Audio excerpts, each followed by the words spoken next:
একটা জামা পরিষ্কার করতে অনেক পানির প্রয়োজন হয়।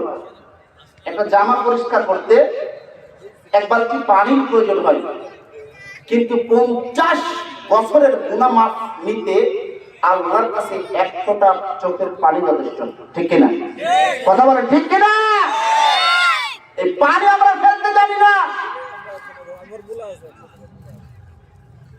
আরেকটা জিনিস জিবরাইল দুনিয়াতে এসে উঠিয়ে নিয়ে যাবেন 10 নম্বর, সেটা হলো লজ্জা।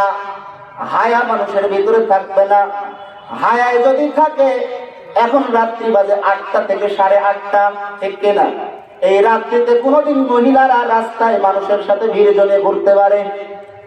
কখনো নয়। নিজেকে বড় সুন্দরী সাজাতে তারা পছন্দ করে, মানুষের কাছে তারা নিজের রূপ সৌন্দর্যকে দেখানোর জন্য উদাসীন হয়ে থাকে।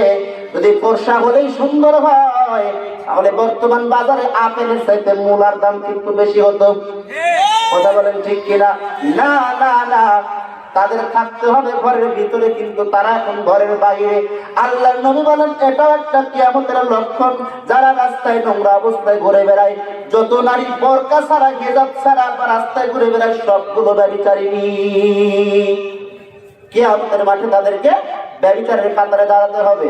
আল্লাহ রাব্বুল আলামিন এর প্রিয় হাবিব বিশ্ব নবী জনাবে মুহাম্মদুর রাসূলুল্লাহ সাল্লাল্লাহু আলাইহি ওয়াসাল্লাম তিনি বলেন, ও দুনিয়ার মানুষ তোমরা শোনো, আল্লাহ রাব্বুল আলামিনের দুনিয়াতে প্রত্যেকটা আদম সন্তান অপরাধী। কুল্লু বুনিয়াদুন খাত্তা ওয়া খায়রুল খাত্তাইনা তাওয়াবুন।